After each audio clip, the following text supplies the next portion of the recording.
Hi, book nerds. I am Tessa Gratton, and I'm here to talk to you about my journey toward writing The Queens of Innis, Lear, which is my adult fantasy debut novel, and it comes out on March 27th from Tor. It's a fantasy feminist retelling of Shakespeare's King Lear, and I have a really long history with this play. I read it for the first time in 1998 when I was a senior in high school, and I hated it. I completely hated it because I felt very betrayed by Shakespeare.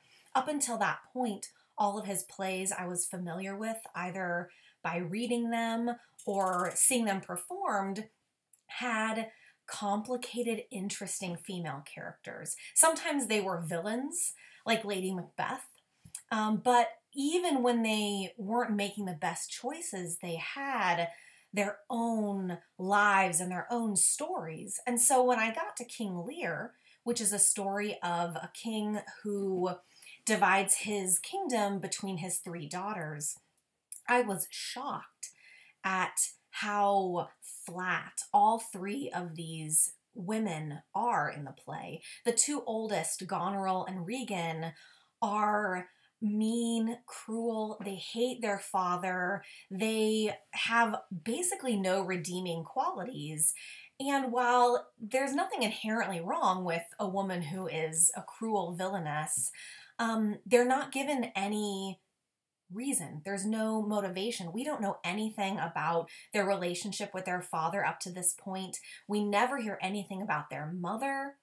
We just don't know. All they are is bad. And we're expected as readers or viewers to sympathize with Lear when there's not really any good reason, in my opinion. He treats them pretty badly too. And then the youngest daughter, Cordelia, is there basically to facilitate King Lear's redemption arc. This is Helen Burns. Hi, Helen. So this was in such contrast with the plays that I had encountered before this point. I was very upset.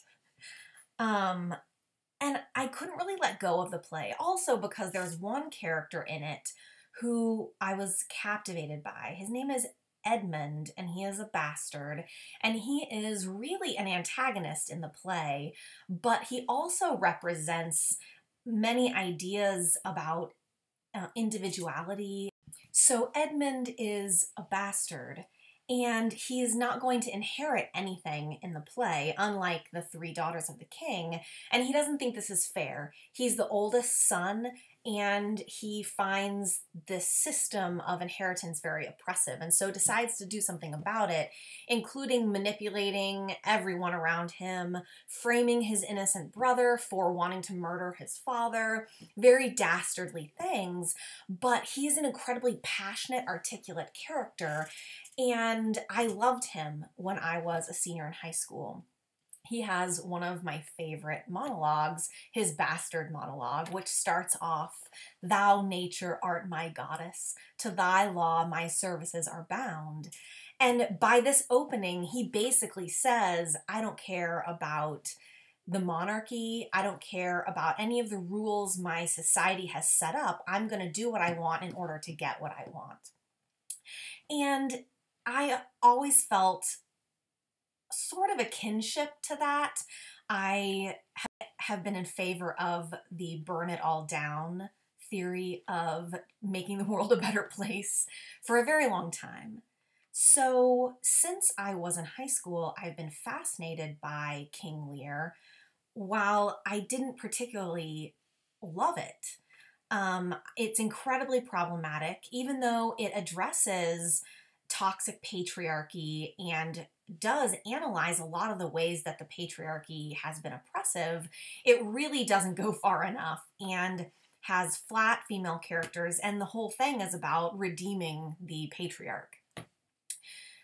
So I've wanted to write about it for a very long time, but my problem was I didn't have a good window into the character of Cordelia. it's always been easy for me to get into the mind and motivation and feelings of Edmund, the bastard character, because I have a similar outlook on the best ways to end systemic oppression. I definitely am a burn it all down sort of person, but that is only a small part of this play, this very complicated play.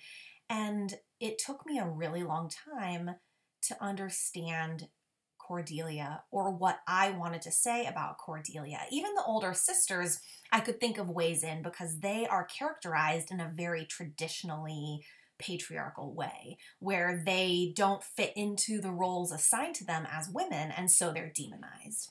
I get that, but what I didn't get was Elia. That's her name in my book, Cordelia.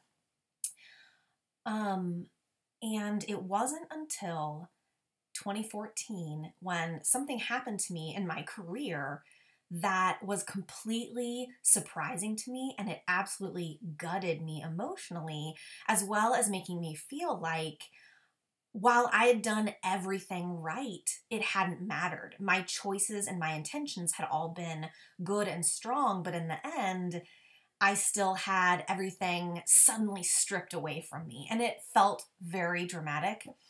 And a few weeks after this thing happened, I suddenly realized that I felt like what I imagined it would feel like to be Cordelia when she does everything right. She thinks she's doing everything right, and her father suddenly turns on her and betrays her. And so I finally reached this core emotional moment from which I could begin to extrapolate Cordelia's character and make her my own, and use her as another way to examine the play itself and the themes the play engages with.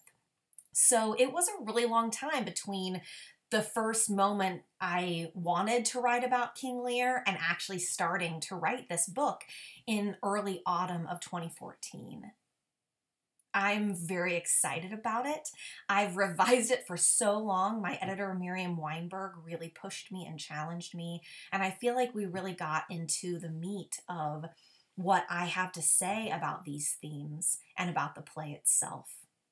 I still don't particularly love the play King Lear, though I appreciate a lot more the nuance and difficulty that Shakespeare was engaging with. I hope that you read The Queens of Innis Lear, and I hope that you love it.